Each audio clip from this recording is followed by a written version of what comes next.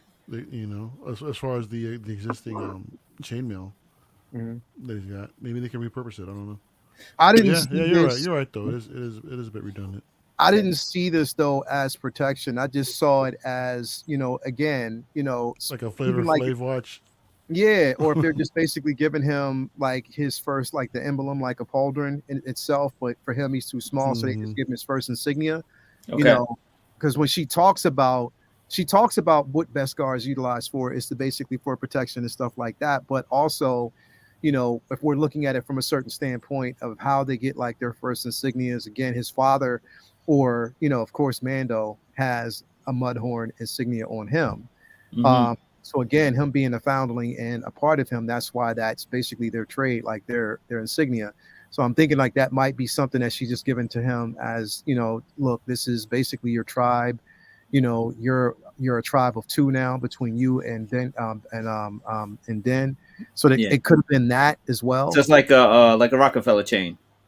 Yeah, in a sense. So anyway, we flash back to again, Bo-Katan leading the party to find the foundling. Again, I like the whole montage where she's putting together the plan, telling them where everything is at.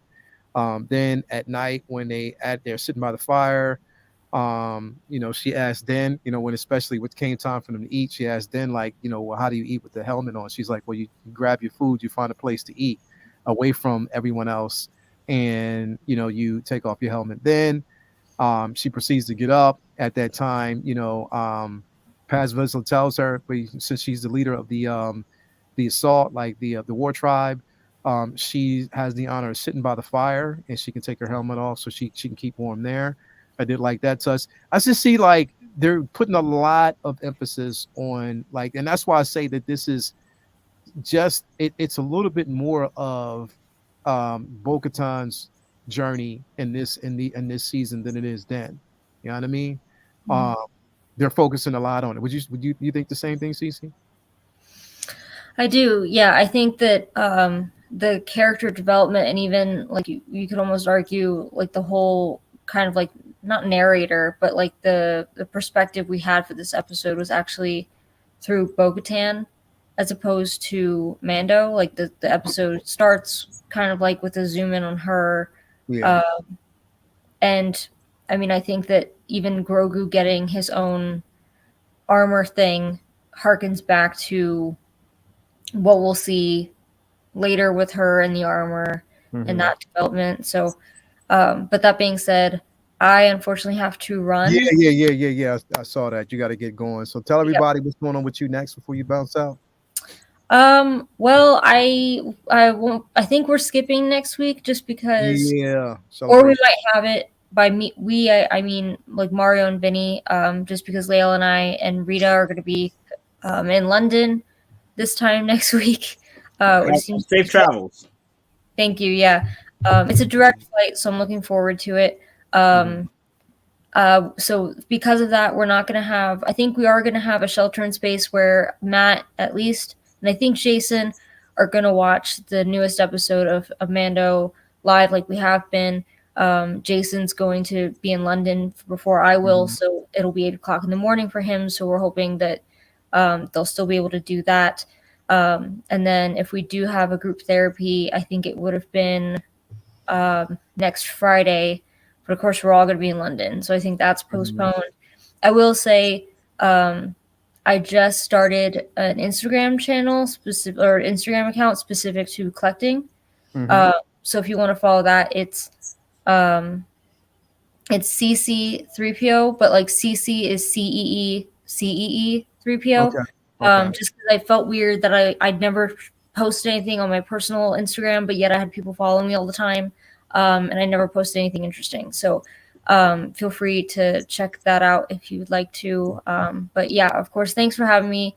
I'm sorry I do have to duck out, but No, that's it's cool. Thanks for being you here. know, another collector, Sean Yeatsby, if you're familiar with him over in Collecting Weekly. Yeah, we're familiar with his punk ass. So it'll be a fun time. It'll be a fun time at a tiki bar. But I'll catch the replay for sure when I'm off tomorrow. Okay. All right. If you haven't already, please follow CC3PO and also her new Instagram. Make sure that you do that as well. I'll make sure I put that on here for next time. But yeah, thank you for being here, CC, and I'll see you next week. Yep. Have a good Hey, one. CC, pull his beard for me. Yank at his beard for me. I'll better just hope pull it and then I'll be Dipset. That's Hey, what hey. I'll There you go. CC, he better hope that this week ends with that M1 Starfighter not coming out because his is getting cut. Nope. All right. I'll see you later, CC. like. See you, CC. All right. See you. All right. So, yeah, continuing on with this episode, definitely, it does seem like it's going to be more of her journey than anything. How do you guys feel about that? Because I know I'm liking that they're not like. I feel like that they're not really shoving it down our throats, per se. Mhm. I like that it's organic. Yeah. At least to me, it is. It is. The story is It flowing definitely well, and this is a character that we've already, we've known about, for a while. Yeah. Through the Clone Wars, and was reintroduced again to us in Mando season 2. Mhm. So to see her, I guess, developing even further into possibly who she was born to be, in a sense. Yeah. It's interesting to see where her journey is actually going, now, with her gaining the trust of the Children of the Watch, and then possibly eventually, the rest of the Mandalorians. But we'll see about that. Yeah. I love it because I love the emphasis on her. I mean, again, it's not like you said, it's not it's not thrown down our throats. But I like the emphasis because of the simple fact that I think that she needed to have, or what we've known, especially from the Vizsla, her family, and basically people have blamed them for the fall of Mandalore, blamed her father, mainly her, and she's coming from a very indoctrinated rich family, but from everything that actually happened, I think that there needed to be it's sort of like she needed to fall in order to realize She's being her humbled. purpose. Yeah. She's being humbled. She's definitely being humbled. She's being humbled. And on top of that, she's learning that, again, she didn't embrace the old ways. But now it seems like her being there, she's learning how to embrace the old ways. And that's why I can't wait to get to the next episode. But, she's embracing that. And I love the simple fact that it is splitting the journey because, again, they call it the Mandalorian for a reason. It's not just about one, it's about the many. And I love the simple fact that we're starting to see more, about, from her story. So I definitely appreciate that. What you think, Benny? You just said something, Mari? I'm sorry. No, I was gonna say, man, I can't help but have the feeling that she's gonna go full Daenerys on us. You think so? Like by the time she gets into power, she's gonna turn on everybody, start wiping out the Children of the Watch or something. See, I don't know. See that, man. I kind of feel like they might go that route. How crazy would that be? Are you really gonna want your Bo-Katan figure after that? You don't want to throw her away, dude. That would be dope if they did that, man. That'd be ballsy if they did that. But we'll see. That would be insane if they did something like that, bro. That would be insane. I like it. I think it's really interesting because there's there's obviously moments where it's like they're giving her shine and on his show, and it's like her him having to be giving up time, and I feel like there's a point to that because I feel like it's universe building, and what we've been seeing on this Disney Plus journey with Star Wars is that they're making a point to have this shit intertwined so that way you feel like you got to watch everything to get everything. And Mando came in and was the highlight of Book of Boba Fett, so it only makes sense that they're going to try to use that formula to keep tying in, so that way it kind of drives everybody to want to see everything, to understand everything. So it makes sense, and it also kind of hides them. Like, if I would rather them do this than force character development out of Jin just because. If they could, I'd rather them do it this way than kind of struggle to put a whole season of a Bo-Katan show together when they don't have the content for it, and struggle to make a whole season of backstory for Jin all season. If they can make a tighter story and make it more sense by having guests come in and focus on them for a couple of episodes or as a subplot throughout the season, it makes sense. So I'm with it. I think it has made sense so far, and I don't feel like it's taken away too much from Mando, and it's definitely set up a lot, and it's helped build the lore of the Mandalorian culture on a whole by, as we'll see in the next episode, like focus on the different ways that their culture exists. So it's definitely a choice. You know what I mean? It's like I wouldn't have expected this much focus on her this season, but it's like you said, it's not doesn't feel forced. It doesn't feel like, hey, girl power, like she's awesome too. It's it doesn't ever feel like that. It feels super organic. Yeah, it feels super organic. Feels super like cool, and feels like all of her moments are like legit badass, and she's been has like great presence and her stunts and her. It's believable. It's really believable, man. Yeah. It really feels natural, and I just love the shared universe aspect of it. You know what I mean? Like it's not just this guy, and without him, we're fucked. It's like all these different players might, be the one to save the day. So you never know who is going to do what to get through the mission. You know what I mean? So that makes for interesting television because, you don't know what you're going to get here. Like anybody could be the one to, blow up the Death Star. You know what I mean? Anybody could be that person. So I dig it. It's definitely, it's worked for them so far. I mean, and you can take away anything negative that you want to say about this. It definitely hasn't been, their storytelling with Bo. So definitely. Hey, I'll have this up here for a reason, especially this scene. So everybody out there in the chat, Vinny, you as well. This is how you see Bo-Katan right there, bro. Yeah. And you see Paz Vizsla right there, right? Yeah. Mm-hmm. This is how I look next to Mario at Disney. So that was me. I'm Bo-Katan, and that's Mario Paz Vizsla. That's how I look next to Mario at Disney. That's how tall Mario. Come on, man. I'm sure that might be how you feel, but I don't think that's necessarily how you look, man. Yeah. Nah, you're not packing like she is, man, from the back.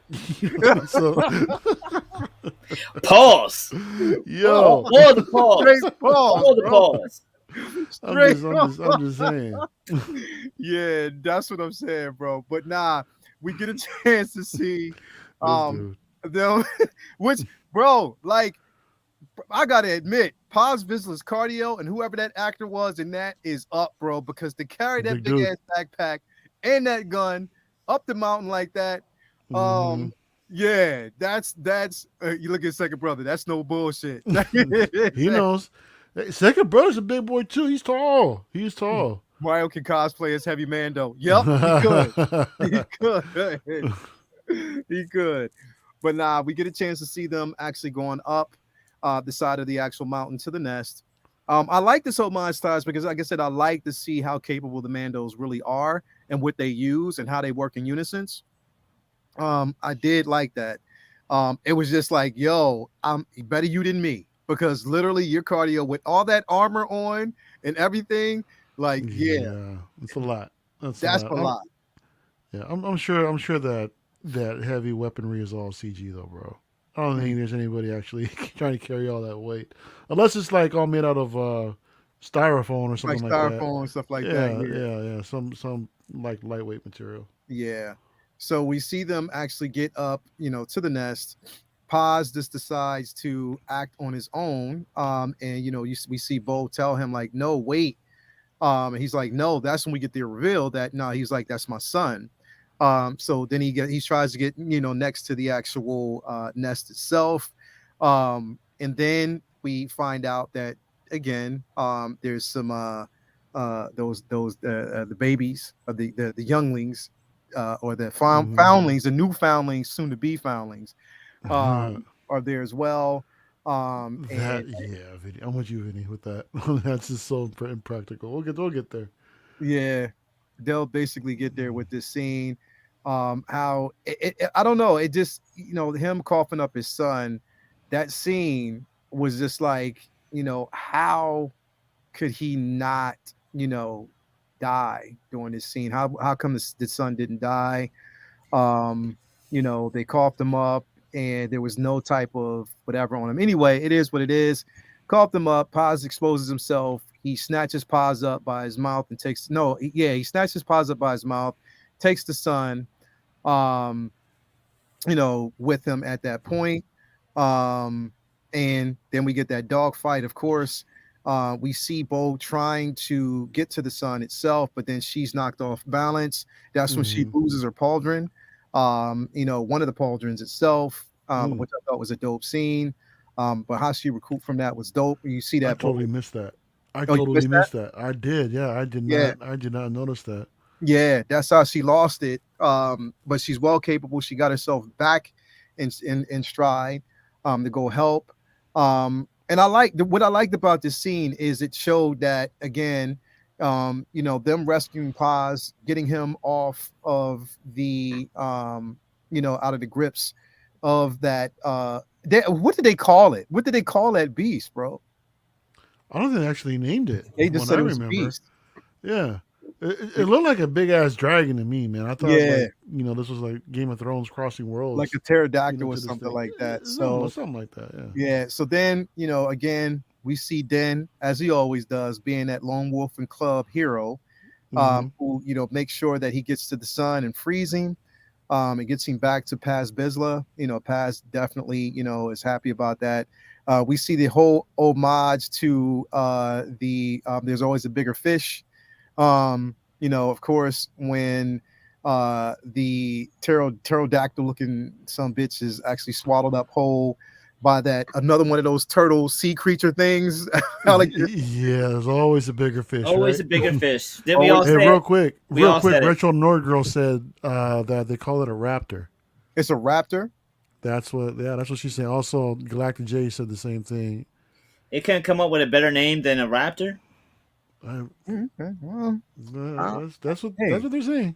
that's what they say. We'll take That's it. what she said that Bo called it. Yeah, she said Bo called it a raptor, so we'll run with that. Okay.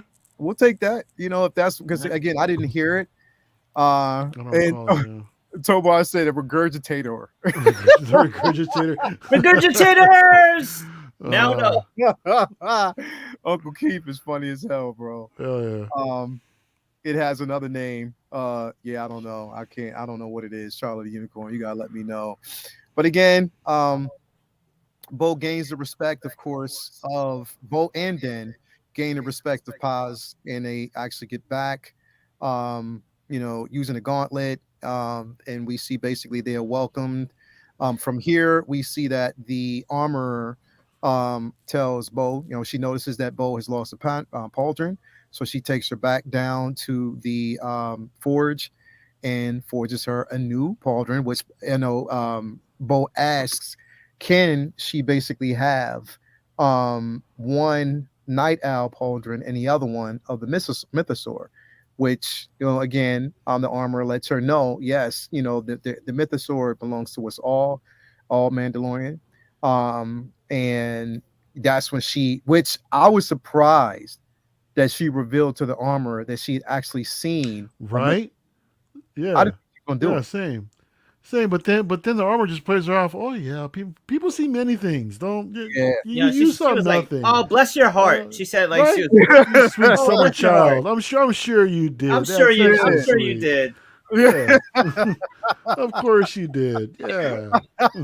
It's okay, sweetie. Here, have a cookie. Have a pauldron. But so we get this, and you know what?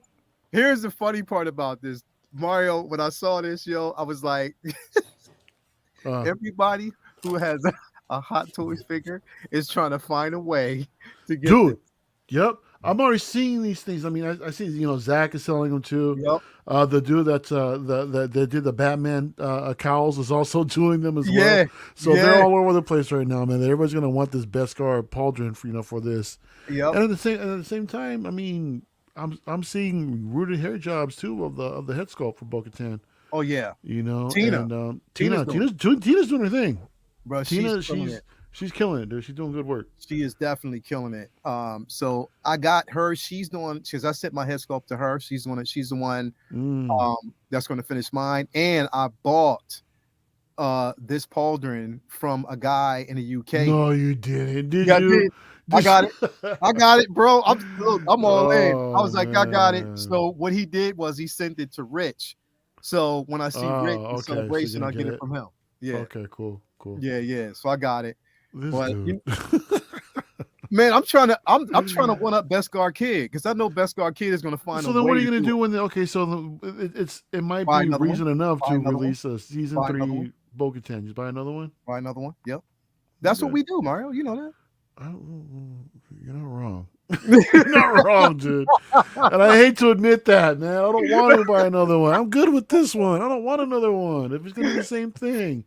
What's the difference? Bro. Oh, she got a pauldron. I'm like, Yeah. okay. Yeah.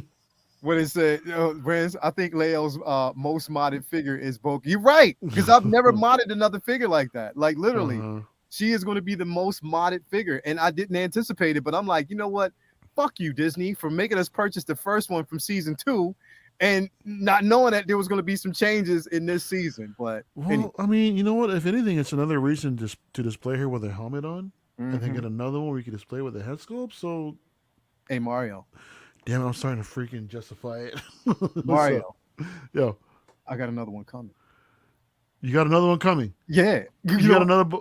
Yeah. Go ahead. You know why? Because I use just in case, because you probably got that email too, where if you're a value customer of Sideshow, you get like that $30 thing that you can use up until the 14th of April. Oh yeah. Yeah, so I got another one. This guy.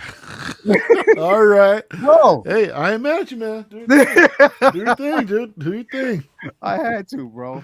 But that's cool. Again, so we find out that Bo, again, lets her know, and which again, the wheel starts churning in Bo's head about the mythosaur. We didn't know, and again, I didn't anticipate what was going to actually happen next. But this was definitely interesting, and that ends this episode. So all in all, the episode I definitely enjoyed. I did enjoy it for what it was. I was excited about it. Oops, let me stop this from playing. Or just stop sharing your screen. Stop sharing your screen. Just turn it off. There we go. I stopped it. We good. So there we go. We stopped it just in time. So here we are going to the second episode. I mean, this next episode, which is episode 5. Which I think the one that Vinny likes the most. So we start here back. I keep forgetting the name of the planet. What is it called? Navarro. Yeah. So we're back on Navarro here. Why isn't it letting me? Hold on. Let me come back out real quick and shut this down, and then make sure it plays. You still got that ticker also on the bottom. I don't know if that's intentional or not. We're at the scrolling. Yeah, CC ticker. CC scroller. I forgot that it was there. Well, hey, at least it gives people time enough to actually find her channel. So yeah, we're doing her a favor. So anyway, we get to now. We are back on Navarro, where we meet up with Grieve Karga, as basically they're planning an extension on to Navarro for transport. So we get a chance to see that. I like how we see that. We still see that IG 11. I know, I'm missing the top half of his body. Yeah. Like it's missing like everything else. Everything's fine. Nothing to see here. Move along. Yeah. Like, you know what I was thinking about, bro? Like, what if Disney expands and they try to add a Navarro at Disney? Would you be up for that, bro? Yes. Yeah. No, they totally could, man. They can definitely. Well, security there would be horrible.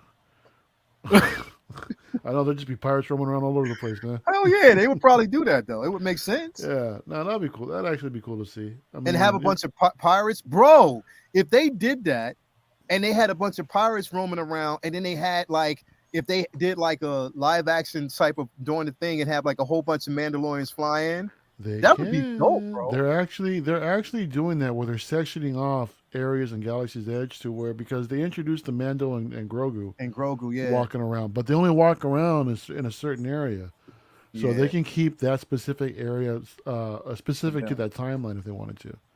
So they And then could. they They also definitely have could. Boba Fett as well. Yeah, Yeah, they true. did. Yeah. True. Uh-huh. True. So they could do that. I mean, Yeah, I they wouldn't be could. surprised. I definitely wouldn't be surprised.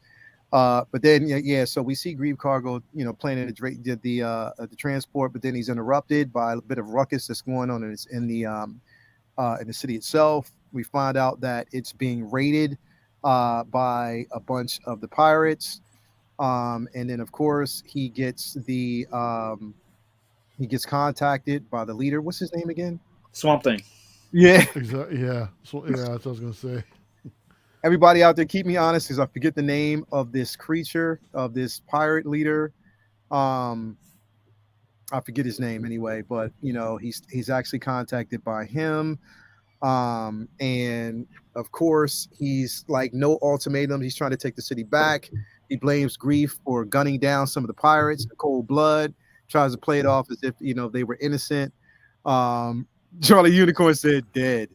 He's just calling him dead. There we go. Philip the Fool guy. Gorian Shard.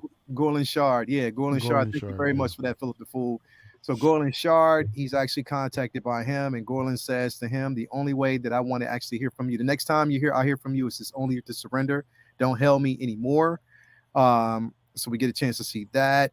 Of You course. notice how there's like a couple callbacks to A New Hope in that dialogue, Mhm. or he tells him this isn't Sabak. You can't bluff your way out of this. And Yeah.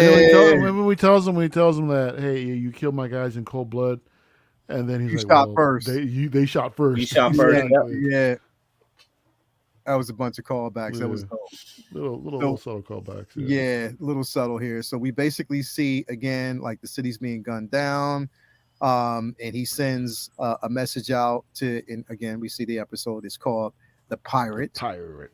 So then he's gunned down, but then we actually, after that, we get a flash where we go forward to another planet where, pretty much, Huntington Beach. yeah, it's like a Huntington Beach type of atmosphere where, like literally, bro, like they got it good there, bro. Yeah. Like they got a beach. You see the palm trees, wings. man. And, Right near the beach. Yeah. Yep. We see some X-wings, Y-wings, A-wings. We see everybody there just chilling. They got their own little mini cantina where they hang out. And of course, I always forget it. What is his name? Blue. Blue. What they call him, Blue. Yeah. I forget his real name. His character. We could call him not Cara Dune because this was probably what the role she would have played. Probably. I wouldn't be surprised if she would have basically played that. Anyway, he's contacted. He's basically given like the call, contacted that Grieve is in trouble, that he needs help on Navarro. So we get a chance to see him watching, and while he's watching, we get a cameo. Hey. Look at that. Yo, it That looks is so cool. good. It looks incredible, man. Shout out to the Rebels love that this show is getting this season because we didn't talk about the last ep, but they had Purgil or Purgil, however you pronounce it, in the last ep in Hyperspace, and then now we get Zeb, and he looks incredible. Yeah, bro. Yeah. It Down looks to the so original voice good, actor bro. and everything, man. It looks great. Yeah, Carson Teva, that's his name, Carson Teva. So we get a chance to see Carson Teva talking to Zeb. And bro, like when at first I was like, I had to question it. I was like, maybe it's just someone like another one from that species. That's what I thought too. That's why I text you. I'm like, was that Zeb? Yeah, So yeah, straight bro. up. That was Zeb. Like I was like, was so wow, cool, that was really, Because really it bad, sounded bro. exactly like him as well. I'm like, Yep. that's gotta be him, right? Yep, it So, was. yeah. Because if you actually look in the credits, he's credited. Yep. Okay. It says, Okay. yeah. So I was like, And wow, we which see that he's a pilot for the new for the Resistance Republic, now. yeah. or for what so we now it's New like Republic. yeah, like the New Republic. So how are we now? I'm just like, well, how did he get there? So I guess that's going to be an interesting story to find out, how he was recruited, if he volunteered, or how that's going to be. But it was so good to see. So good to see. Yeah. And he looked good. Like it looked so good, bro. So There's also a couple other cameos, like you mentioned earlier when we were talking backstage. Dave Filoni was there, Deborah Chow was there, and the X-wing guard yeah, was hanging out amongst the bar. So yeah, they were little subtle cameos like in this. little subtle In there, cameos yeah. while they were talking, having a conversation. That's what I was trying to find. And I see think it's while he's looking at the hologram. Mhm. While he's looking there is when you can actually see it. Yeah. See them having that conversation because it was right, and I think it might here. Right Okay, there, here right it there, is. right there, right Here there. it is. Here it is. Here it is. Here you go. So you see, yeah, there you go. There you go. And he's So you got the see hat on. Filoni. Yep. You see Filoni. You see Deborah Chow, and you see Mhm. Fimura. I think his name is Fimura. I keep saying this. I don't know how to pronounce his last I can't name. pronounce his name either. Yeah. Yeah, but we Difficult. get a chance to see him again. So that was definitely dope. Look how Um, tall Zeb is. You know what? I mean, did you guys? I wonder if anybody else in the chat knows. This is actually Zeb species is actually concept art for from the yep. Wookiee for Mhm. Chewie. That's what Chewbacca was supposed to look like. You Yeah. know. So Yeah. that's actually cool. I love how they're reintroducing Incorporating. characters in Yeah. McQuarrie art style. I really Yep. appreciate that, man. Like they're really starting to incorporate some of the characters, Mhm. Especially some of the original concept art Yeah. into Like when we this. saw him, we see the droids on Navarro. That was the original 3PO too, wasn't it? Mhm. That same design concept design. Yep. Yep. So there you go. Yeah, I man. love seeing the concepts come to life, man. It's awesome. Definitely it is. It's a callback. So I'm glad that they're kind of giving it that space.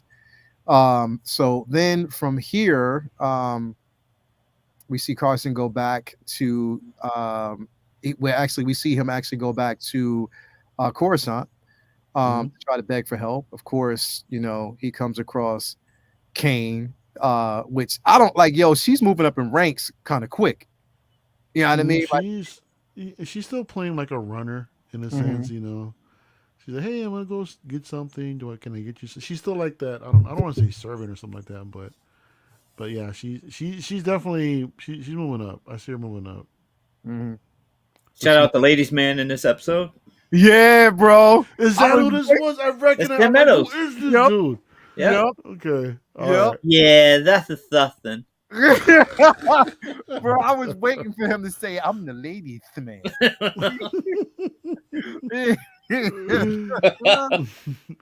Yeah, see, we ain't got no time to be seeing nobody to borrow. I got too busy with all the ladies here, and all the calls I got coming. Yo, you got that To down, get man. some booties. You know what I mean? So all the booties that I bro, all he needed was the afro, bro. That's it. That's it. Yo, he Can should you have had the imagine? furniture in the back with he should have had the velvets and all the black lights, all of it. Yeah. Keep it printing. Documented was like, I was like, yo, that's the ladies, man. Ladies' man. I couldn't pinpoint who it was. Now I totally see who it is now. Yeah. Yo, That's funny. he was like, I was waiting for him to ask for a fifth sandwich.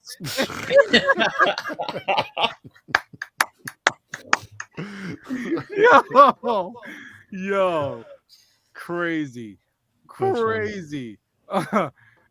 When you're undercover, that's how you roll. Y'all roll. Yep. Definitely, man, definitely. But yeah, dope scene. So of course we see Kane there, and again, Benny, when you said this before, I was like, I didn't think about it, but now that I look, every time I look at it, I'm like, yep. She definitely needs to be in The Last of Us, bro. She definitely needs to be, because she's big enough to carry that role. I don't know if she won't, though. They probably get somebody else. She's diesel as shit too, bro. She's diesel, bro. It's like she's real diesel. But so yeah, we get a chance to see that again. He's turned down, and it's, of course, she's showing that she still has a lot, of that imperial personality in her. When she basically starts saying that maybe we should not send anyone, so they'll realize that they should have actually aligned themselves with the New Republic. And because Tarsem looks at her, it's like, yeah, see, saying that. So but of course he doesn't get the hand or the help that he needs. So then again we go back to Grieve Karga, where he actually lets everybody know that help is on the way. I think that's one of the droids you were talking about right there too, Mario. I But like the head sculpt on that droid. yeah, Mm. yeah, it's definitely dope. Straight Um, Moses moment right here. yeah, it is a Leading moment. the But then it's Exodus. like when I'm looking at this scene, bro, I'm like, yo, how small is that village for real? Because that's like a handful of folks. Right. Yeah. Or whoever's left. Unless, what was left Yeah. of them. Yeah.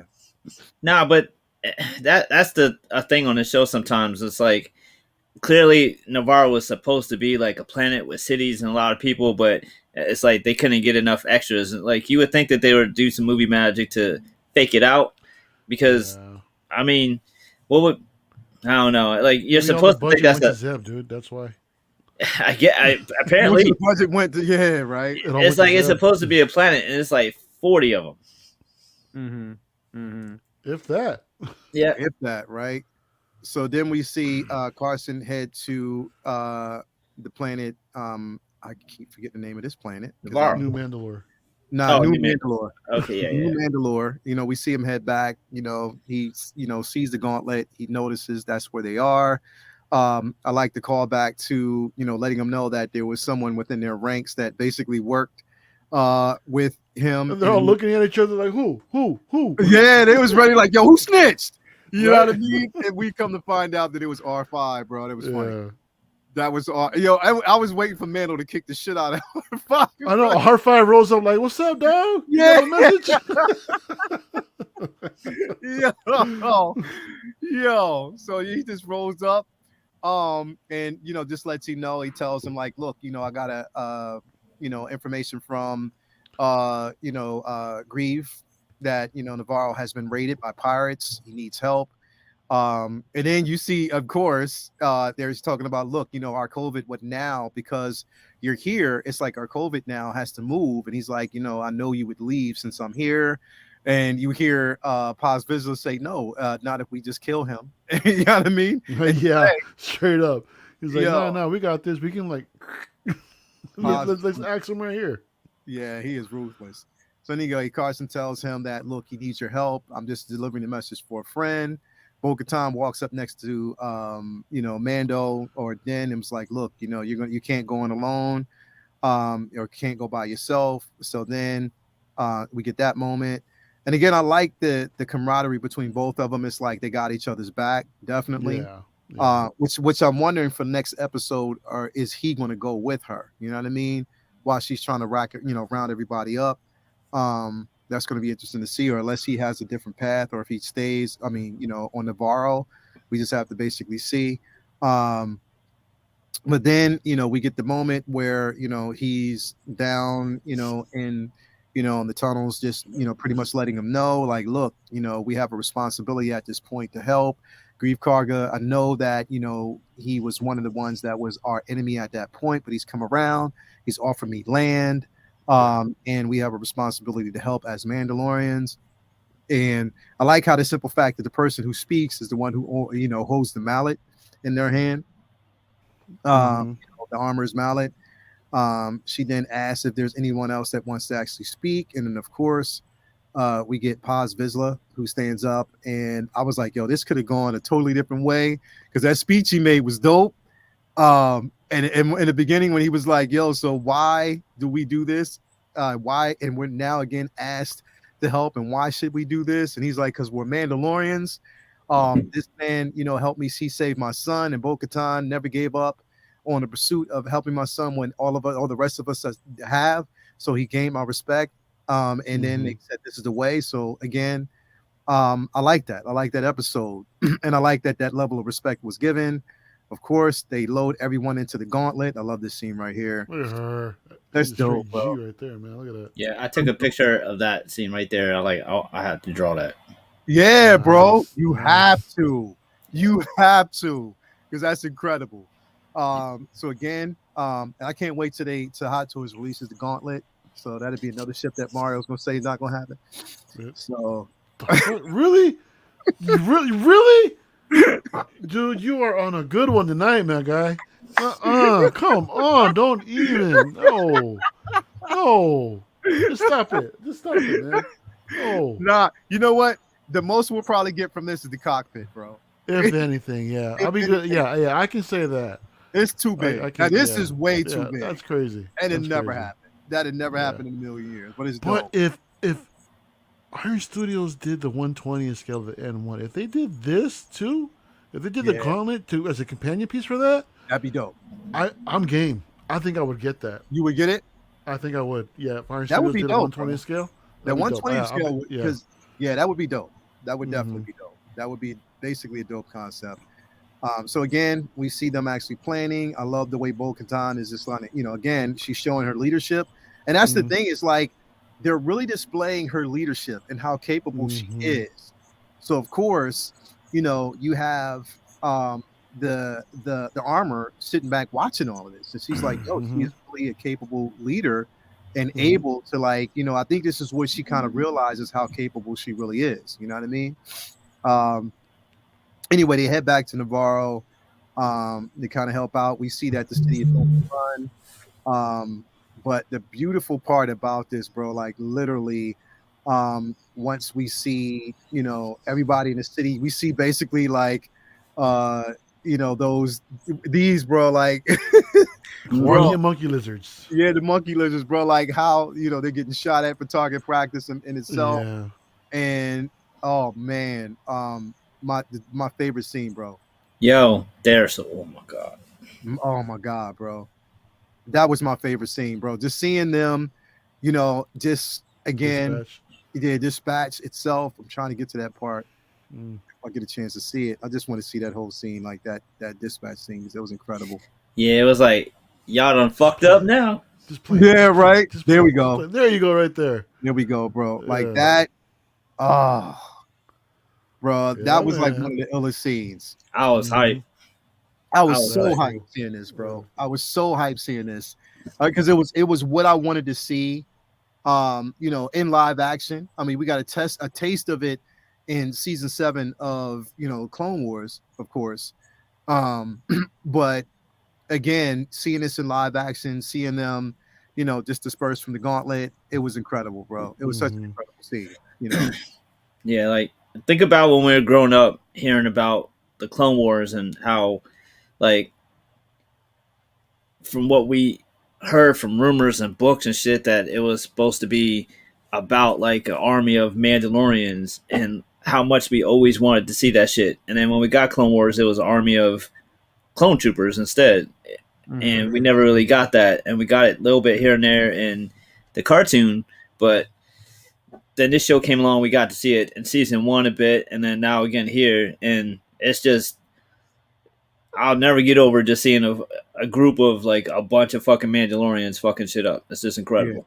Yeah. Hell yeah, bro. Yeah. And it was like, again, when we talk about how unforced it was, because you had both male and female Mandalorians working together. You know what I mean? And by land and by sky, like, Mhm. and it was up in the sky fucking him up with his starfighter, and they were putting in work on the ground, and it was incredible. Mhm. Yeah, it definitely was incredible. And you know what? There was a bit of a manipulation with the trailers too, but I mean, that's off of perspective. Yeah. That's my fault, because I thought, Mario, for real, I thought we were going to see the Death Watch with them, bro.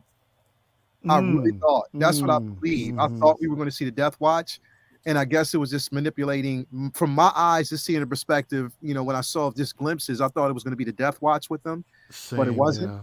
Yeah. Um, I totally agree. Yeah, But that's what trailers do, man. They'll mislead you thinking of something else is going to happen, but it's actually something completely different than you were thinking about. which why Same. I know Vinny's about to say I don't watch them. Now I was just gonna say that's a shame. Don't know what that's like. Hear me, Vinny. Right, Can't relate. yo. Well, you haven't lived life to the fullest yet, man. Watch yourself some damn trailers. Yeah, combined arms perfection, definitely, man. Eric Kinky, Hot Toys. No, please, no. We have plenty of Mandalorians, man. We're gonna freaking release an onslaught just for season 3. Bro, they gonna release them all I'm again. done. I'm tapped out. I'm gonna tap out. I love like the chase, bro. Like the chase through the Dune. It was incredible. Yeah. Again, everything that I wanted from this episode, they definitely gave me. We see them actually, the whole horde, and bro, this scene, Paz Vizsla got busy. Like Yeah. he Oh got yeah, he did his thing. busy, bro. Like Mhm. I know motherfuckers right now who sold their heavy man that was like shit. Now I gotta get the new one. uh, Mine is sitting yeah, right there pleasantly in my display. I'm so that's happy. right. You still got yours, right? Yeah, I still have mine. I Yeah. never got rid of it. It's a dope figure. I like it. Hell yeah, it's a real dope figure. So definitely I love this scene. But then we get we see basically that the pirates themselves infiltrate in this scene right here, bro. We see them basically infiltrate a platform of Mm, Reef Karga's old stationary spot, and they actually have mhm. like a heavy gun. When we think that all is lost at that point, Armor comes through and like, yo, she's like a ninja. That's Like all she literally has is her tools. She doesn't need any weapons. She doesn't need a nothing. jetpack. Yep. No pistols, no guns. It's Just just her tools. tools. Just her And tools, man. she reminds me of Benny. Y'all remember it, like the old show Kung Fu that used to come on every Saturday, bro, with David Yep. Carradine. Yep.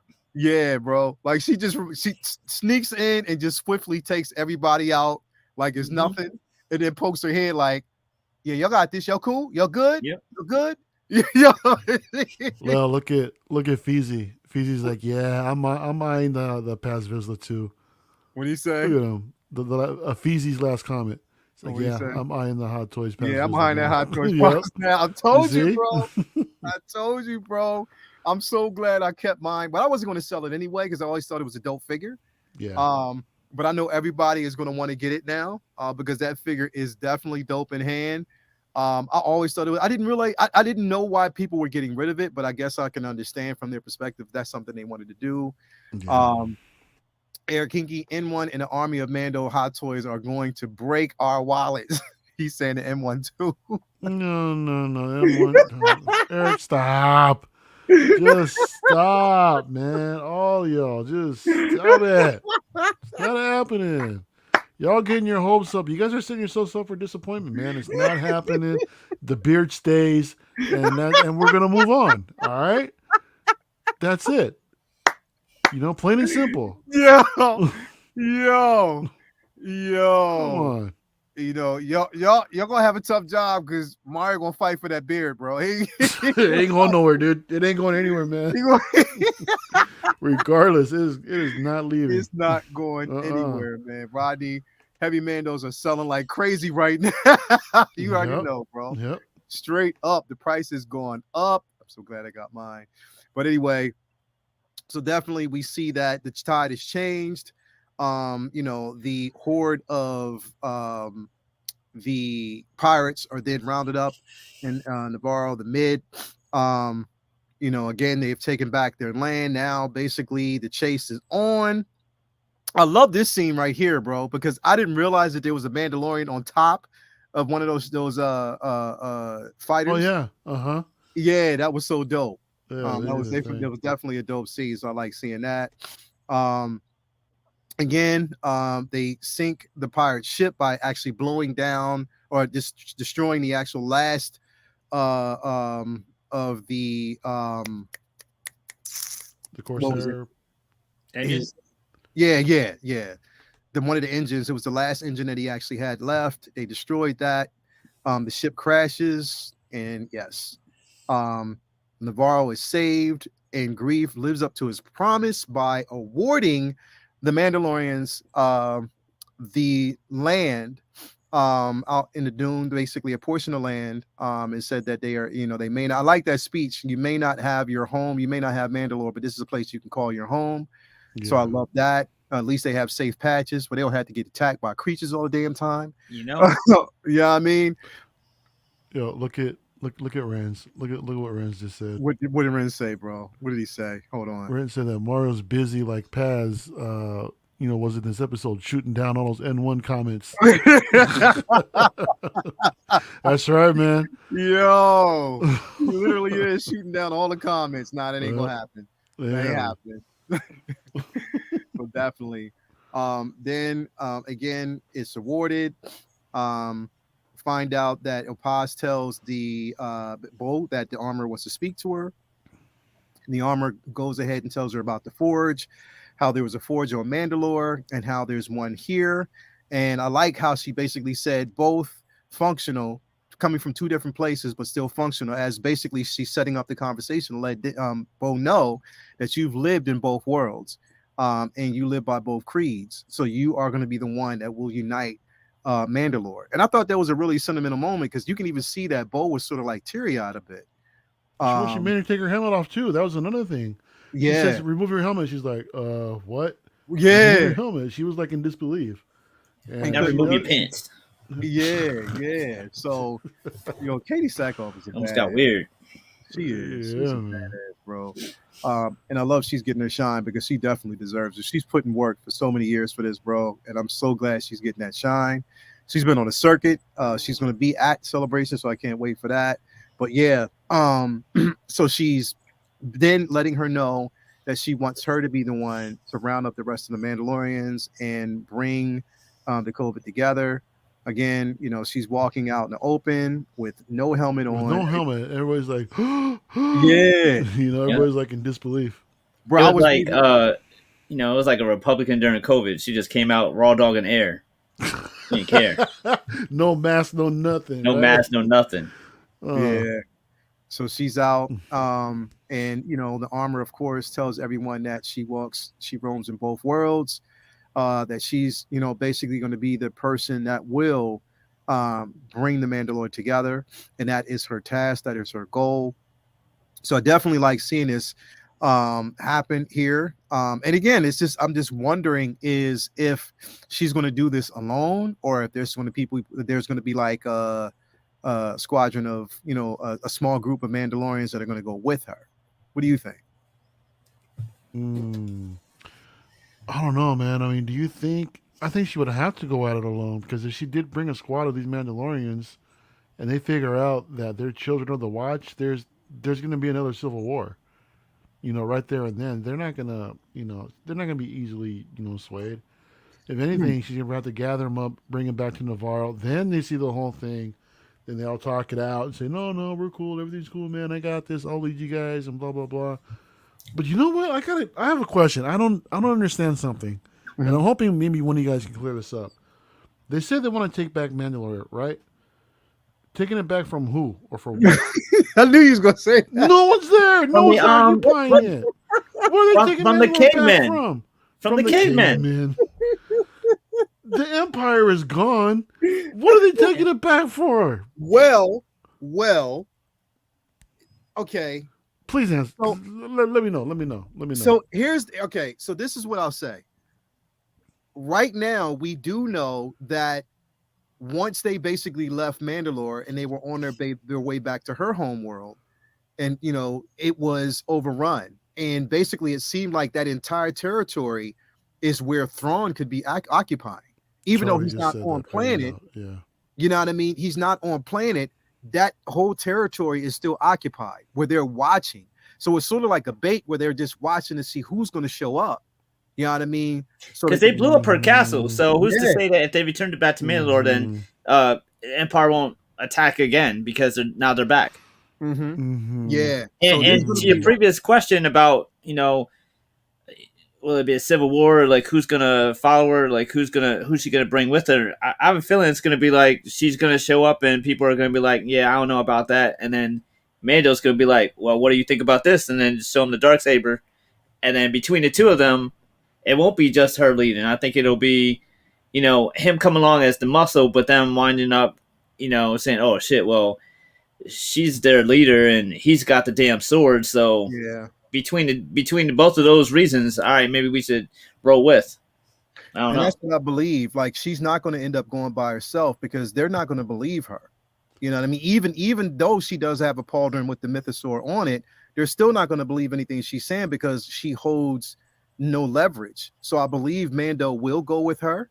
You know what I mean? Just to kind of prove, like just as proof. That they are aligned together and they're trying to basically bring the Mandalore together because again he does have the Darksaber.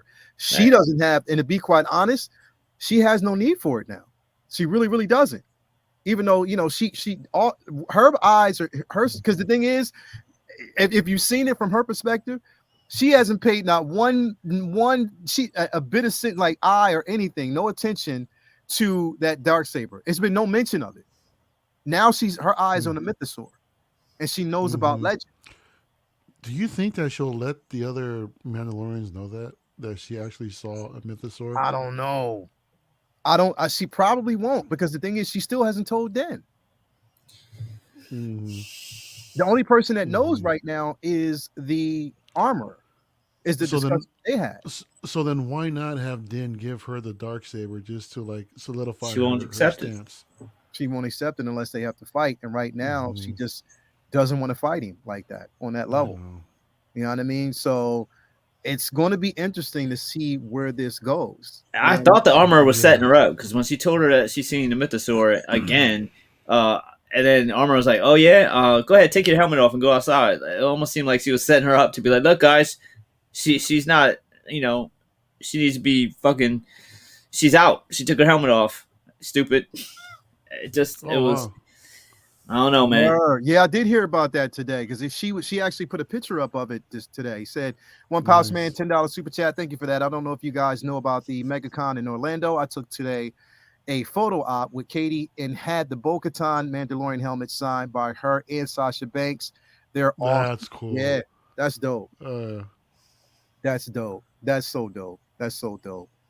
That's so dope. I forget, there was one that she actually turned down, or she not turned down, but she couldn't go to, because she's in demand right now. She's been on the top talk show circuit and everything. She is highly in demand right now. Dude, that just reminded me, the Black Series helmet that we saw at Disney that Toya tried on. That helmet looks good. Because Toya had it on, Toya had it. I got the picture, bro. I've got the photo. Yeah. That's a good looking helmet, man. So then we break away from that. We see Carson Teva investigating the abandoned wreckage of a transport, which was a transport that Moff Gideon was on, in which now he knows that he's escaped. Yo, that was morbid to see those bodies floating around in there. Yo, it looked like a scene out of Alien. Yeah. Yep. Exactly. Well, look at this, bro. Man. Definitely. Like, even when that probe was going through, I was thinking that something was going to come out and swat.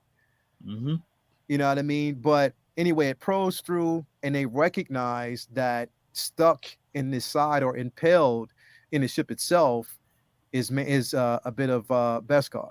So now they're like, wait a minute, did the Mandalorians free Moff Gideon from this transport? So now it's going to be an all-out civil war, or what's going on. So here's the thing, and I've heard so many different takes on this. Moff Gideon had the Darksaber at one point. Yep. Right? So do you think that he had his own private sect of Mandalorians that kind of followed him and believed in him? I think that's definitely possible. I think that's definitely possible, man. I mean, could it be like some of the remnants of the who was it? I forgot his name. The Mandalorians that followed Darth Maul. I forget the name of it. Yeah. I mean, they could be spawned off of them, or it could be. I heard another thing too, that perhaps he may have some sort of remnants of Beskar on his person, and he just making it look like Mandalorians could possibly have like helped him escape. But I don't know. It's going to be interesting to hear how this is going to go down, and the next episode we're going to see it. We have to see it, right? We have to, bro. So we have to. They're not going to build up another story that has nothing to do with anything at all, are they? So yeah, they have to. Like don't go back to Coruscant, because I don't want to see Dr. Pershing again. He's already, I guess, he's been dealt with. But I like, you know what? I like watching the after show and watching the concept art, because the first person I think of is Benny. I love it. That's one of my favorite parts of the show. Yeah.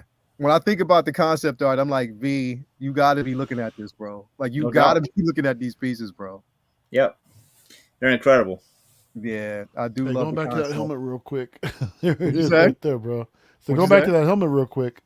The helmet? The Bo-Katan helmet. Picture. Oh, can you see my screen? Hold up. Let me come back. Where you at? Right yeah. Right there, man. Yeah, Toya had it on, man. Yeah. Like, I got all the pics, man. I told her little head. Yeah, yeah. Her head was so little, the helmet was so big, man. Mhm. Like straight up. Yeah, that Yo, was cool. definitely, it was so cool. But yeah, this episode was incredible, bro. Like I loved it. I loved everything about it. Like it was this in the last episode kind of took me on that ride, bro. Like I was like, yeah, I'm definitely excited about it. I've been again, I know the season so far has been divisive amongst a lot of people. And I get that. But again, I've enjoyed it thus far. It's been a bit of slow pace, and I get that. I understand, but I like again. I can't say it enough. I like the slow build. I like that slow build up to something. I don't want them to show me all their cards in the very beginning. I just like the Right. slow. But as long as the slow build up actually has a narrative that is following something, you know what I mean? Exactly. Yeah. You know, Yeah, if it's I know. following a narrative and it makes sense, because I will admit, like I was a bit taken off by what was it, episode 3 or episode was that episode 3? Episode 3, yeah. Episode 3. Yeah. Episode Yeah. 3, even though I liked it, I'm not getting me wrong, It's- I liked it. It was just like it came out of nowhere.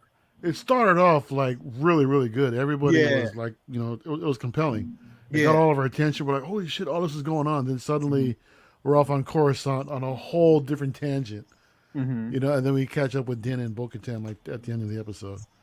But yeah, Yeah. man, that's what I'm saying. I hope that because they only have 3 episodes left, so I'm really hoping that they don't go off on another tangent and just continue the story, because we're all expecting to see Gideon next. Yeah. And will we see Thrawn with him too? I don't know. We'll see. Yeah. What a Sasha Banks is 20? I think he means 20 times hotter. Oh, okay. I was about to say, no, I know she's older than 20 years old, right? Yeah. But yeah, so which we're gonna see her, bro. We have to see her this season, bro. I think we are. You think she'll show up? I think she That will. makes sense. It makes sense. Yeah. That makes sense. I think she will. I think we're gonna see her and Axe Wolves again, bro. And To be quite Explosion, honest. yeah. I think we're gonna see them both. Shit, I better get that damn figure before he dies, and then it's gonna sell out. And we're like, fuck, I didn't get it. You ain't get it in hand, definitely. Yeah, I haven't got it yet. Yeah. What do you say, Leo? Got confused. Yeah, I did, bro. I didn't know what. I was about to say, no, she can't be 20 years old. Man. Come on, that. But yeah, definitely, man. I'm excited about this episode. I got to figure out how I'm going to. Well, I know I'm going to be able to watch it somehow in London. There's no way I'm going to pass that up. So I know I'm going to be able to watch it there. So I'm excited about that. Are y'all going to do a show next week? Or are y'all going to wait until the week after? I'd rather wait. I'd rather wait till we're all back, dude. Because if Okay. something big happens, man, I want us all to be there together to talk about it. So let's go ahead and wait. Yeah, Retro Nerd Girl says Bryce Dallas Howard is directing the next episode, so it may be excellent. Crossing my fingers. Hey, anything she's touched so far has been dope. Yeah, she's been amazing. So. She's been amazing. She's definitely been amazing. Renz Talentino, Bo's mission is to unite all Mandos. We'll see Casca next. Yeah. I agree. Well, what happened to the Cape Droids? They got out. They was like, "Yo, we out. We hiding." The Cape Droid said, "Peace. I ain't signed up for this shit, yo. I ain't signed up for this." Yeah, hell yeah, bro. Yo, Like, we chilling. What are the Babu Frick creatures? I don't remember what they're called, but yo, when they were like, "We're gonna be okay," yo, yeah. Cheers, Charlie said most likely we'll see a bow heavy episode. I think every episode has been every episode has been pretty bow heavy. Yeah, Both of them.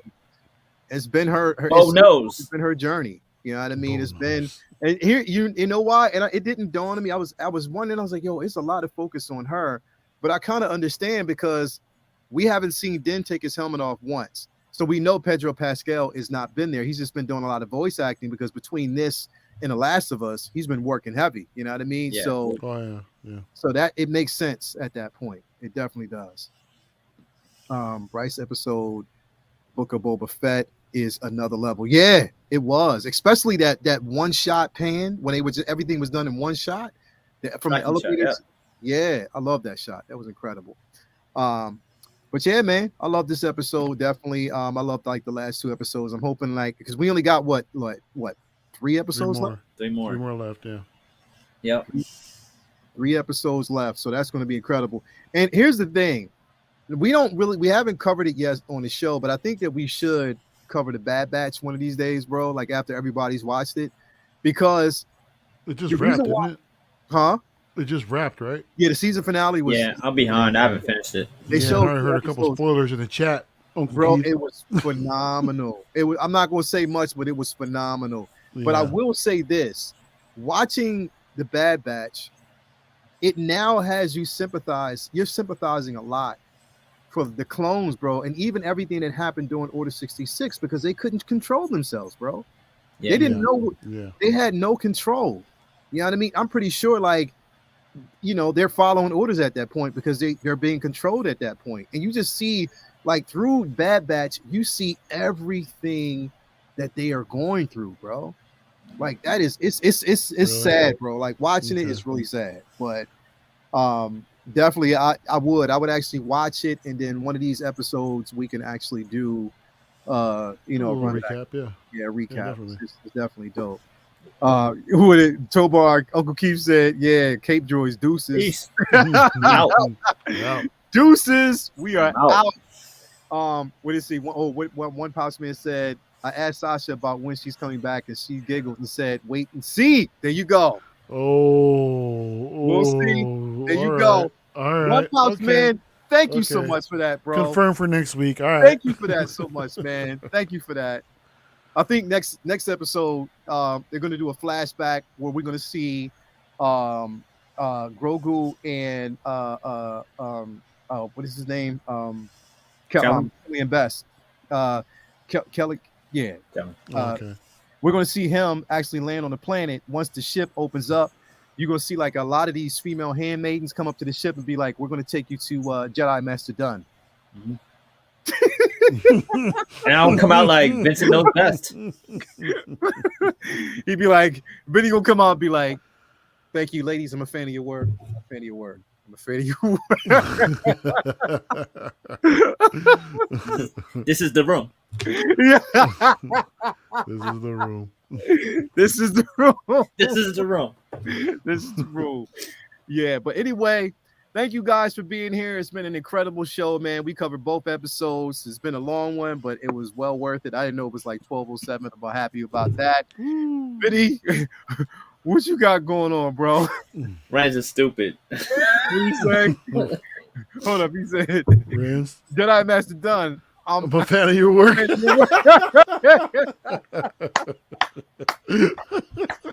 Got him. Yo, Riz got jokes for days, bro. Can I say, bro? Riz got jokes for days, bro. Yo, he got jokes for days. Oh, that's funny.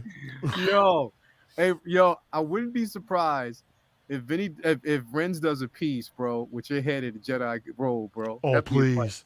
Oh, please, Rins. Please make that Renz, happen. you gotta Come on, do it, man. Renz. You gotta do it. Either look, Oh, Renz, man, please. draw Vinny as an unhelmeted Mandalorian, or draw Vinny as a Jedi, bro. You got to do it. Here's the watch. Lel, don't act like you're not going to put that meme up tomorrow morning, too, man. We got to expect that from your Instagram account, man. Oh, I am. All right. That's coming. Rizzy done. Definitely. Mario, M1 Hot Toys coming soon. Eric Hinky, he had to get the last word in, bro. People will always, bro, wherever you go, that M1 Starfighter is going to follow you, bro. No matter Leave what me show you alone, man. I ain't going to say nothing. I'm done. You guys already know. I'm done. Yo. Oh, man. He said, thanks for the laugh. Thank you for being here, bro. Definitely fun. We try to bring the funny all the time. Noted. Said, noted. Yeah, bro. Jedi Master done. Yeah, not much, man. Just looking forward to the weekend. Got a bunch of art projects I'm working on. Can't wait to drop them. And I actually am very bitter and frustrated Star Wars fan the past couple weeks, watching everybody on Facebook posting their Mando Jedi Luke pictures, and haven't even got a shipping notification for mine, so I'm bitter. And I don't know how you guys go through this. Look at what he's doing. Look what he's doing, man. He's gonna kick you while you're down, bro. I don't know how. Look, here's the thing. I don't know how y'all do this with like figure after figure after figure, because I know it drives y'all crazy every single figure about shipping notifications and stuff. So it's wild. Yo, remember when I said I have to call him, right? So I got to email him, right? So here's the thing, bro. I didn't get mine through Sideshow. Oh, okay. I got it from a different place, and I got it for like 118 shipped because I had What? points to use. Yeah. Oh, because you had points and shit. Yeah. So I got it for 118 shipped.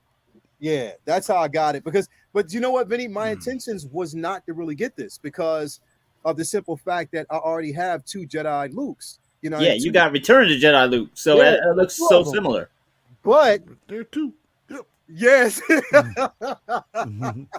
But when I saw them, it's like when you see it, it's like, okay, yeah. Yeah, it looks incredible. Yeah. You know, so I'm just trying to be patient. The shipping notification says like ships between March and May, so I'm just trying to be patient.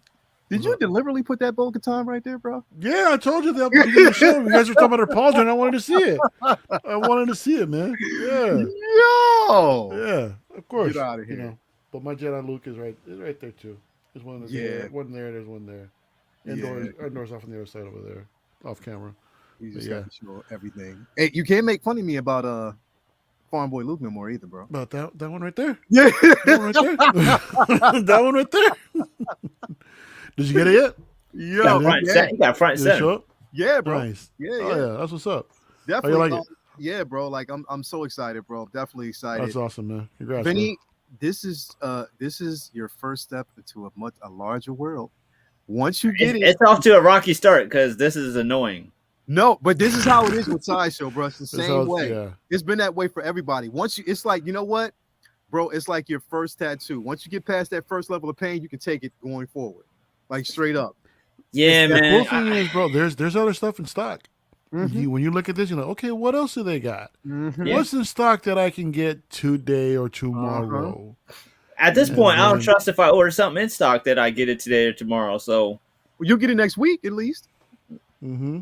You don't have to wait. So if anything that's in stock right now, you'll get quick. It's just the thing, because here's the thing: when they release the Mando Luke, what happens is they release it overseas first. So everything's over there. So when they send it over here, again, it takes a while for Sideshow to get it. Seeing that Sideshow is the major distributor here for most resellers, so it's going to take a while. Like once they get it, I would say you would probably get a notification about it, since when you ordered it around the time it dropped. As soon as they did the pre-order, I ordered it, and then I paid it off like 3 months ago. So if you already paid it off, you'll be one of the first to get it. Vinny, you know what's in stock right now? This Bo-Katan's in stock. Yeah, that Bo-Katan is in stock, bro. Yeah, you can actually get that right now, bro. That Bo-Katan, you can get that, bro. That Bo-Katan's in stock. That Mando, the Mando Grogu set, best cards. Yeah, that's in stock right now. Yeah, you can totally get that. Bro. You can get that. You know, Ahsoka will show up pretty soon. Ahsoka's going to show up pretty soon. The Clone Wars Ahsoka is already available right now. There's that too, man. I'm just saying, there's a lot of stuff out there, man. There's a lot out there. Yeah, I understand. And then when we get that Indiana Jones pre-order, man, you can pre-order that too. Yeah. See, there you go, Charlie the Unicorn. Yep. Yeah. He said, order Katan, thank me later. Definitely, bro. Definitely. When you get it, it's no turning back. Leo should show that custom Bo-Katan head sculpt. You know what? Let me pull that up. You didn't see it yet, did you, Vinny? So let me pull that up real quick before we bounce out of here. I got to pull that up so you can take a look at it, because Tina did her thing. Like, she's incredible, bro. I messaged her as soon as I basically saw it. I'm glad I got mine in, because I think she stops for right now. So I'm glad. What do you mean she stops? Well, she stopped for right now because, like, I think she's backlogged with a whole bunch of. When last time I talked to him, she had 9 of them already that she was doing. Well, shit. She told me she was going to do something for me, man. So I hope not. Oh no, she got you then. She got you. No, I just haven't. No, it's not. No, I talked to her before. She has my Civil War Wanda. I sold it to her a long time ago. Oh yeah. So when she started doing this, I was like, oh, check her out. So then I messaged her, after Bob showed like one of the first ones that she had done, and I had asked her to say if she'll do a Black Widow for me, from Infinity War. So I first need to get the damn figure, send her the sculpt, and see if she'll actually the Black Widow from Infinity will get that hair right. Yup. Yeah, she'll do that right for me. So she said she'll take care of it. Good price too. Really good price. Yeah, she's definitely reasonable, bro. Yeah, that's just dope. Bro, this is so dope. Look at this, bro. Look at this. Look at this. Like she's incredible, bro. Like if you look at like a lot of her, like she showed you that. before and after. Like that's just basically the before shots of because this is basically me like sending her my head sculpt. She let me know that she got it, and she just showed me that she has it. But then this is the end shot. Look at that. Incredible, bro. Yeah, give her that proper resting bitch face. Yeah, bro. Like she's incredible. Mm-hmm. Yeah, this piece looks so good, bro. That's what I'm saying. Like, she's well, and the thing is, bro, she's from Pennsylvania. She's like, she's like not even an hour away from us. That's what's up. Like literally, she's from PA. So her sister, because when I told her, she's like, my sister lives in Mechanicsburg. Oh shit. Yeah, so, yeah. Her sister's right there. So definitely. Retro No Girl was like, wow. Tobar was like, commissions are on hold. Yeah. Her Instagram says no commissions. Yeah. Now that is a 5-alarm fire. Yeah, it is. Uh-oh. Enable alert. Enable alert. Yeah, bro. Yeah, bro. She's doing her thing. Like she's crazy. Bro looks so damn good. Yeah, she does. Perfect. Yeah, man. The thing is, so like a lot of content creators and everybody put it this way. Bob Dylan made her hot, bro. Because Bob Dylan got his work from her first, and then he started spreading around to everybody that she's doing this. And it's like, yo, the internet is on fire when it comes like, yo, she can get work. Like she can literally get work from this, like right now. Because people are willing to pay, bro, straight up. So shout out to Tina, as always. Her work is impeccable. And I know for this Bo-Katan, everybody wants to send her the head sculpt, bro, straight up. Yep. But anyway, Vinny, thank you for being here as always. Mario, my pleasure, man. LWO tomorrow night. I think 7:30 or 8 p.m. Pacific time. So come check us out on Marco's channel, 16Fix. Saturday night, Tales of the Dark Side. We hang on Anthony's channel. I think Robert Meyer Burnett showing up. So we're gonna hang out, and that's basically it for now, man. He's gonna be on Amp Show. He's gonna be on show tomorrow night. Yeah. Rob will show up and come hang out for a little bit. So it's gonna be interesting discussions. It's always interesting with Rob. Yeah, hell yeah, bro. I wonder if we're gonna have like midnight musings tomorrow. You'll be packing up, aren't you? Nah, not really. Not You really. about ready to go? I'm already packed. Oh, nice. I learned my lesson from the last time. I was like, yeah, I got to pack now. Yeah. I'm not trying to go through all of that, bro. Straight up. Don't be Definitely like go through all of that. So procrastinate last minute. Yeah. Yeah, bro. And the thing is, it's like, because it's all weighted. Like, again, it's only 50 pounds. Like, you got to make sure that you're under 50 pounds, 50 pounds and under. So I just made sure that I got everything weighed and already taken care of, because I was like, I am not going through that again, bro. I refuse. I'm definitely not doing that. Yeah. Definitely, man. But as always, bro, I'm trying to find. Hold on, real quick, so I can get this up here. Here we go. Make sure that you find El Professor on IG and YouTube. If you haven't already, get over there and get my man. Where are you at right now? How many you got? Like 800, 900 almost now? Like 8. Yeah, like the halfway point to 900. About there, yeah. So almost there, man. We're almost there. I think we're like 840 something. So 840 something. Come on, man. Let's get Mario to 1,000. Project get Mario to 1,000 so we can get him monetized. Appreciate it, man. Come on, man. Make sure that you do that if you haven't already. And make sure if you haven't already, follow the 16 Scale Man YouTube channel. Become a member. Become again, subscribe. Hit the like button for this video amongst everything else. Bring you great content over there. As always, man, thank you guys for coming. And what we want to tell them, Mario, stay what? Stay uncivilized. Stay uncivilized all day, every day. We are out. And one's not coming. And M1 is not dropping. Anyway, peace out. Love y'all. Talk to y'all later on. Out. Peace. So uncivilized.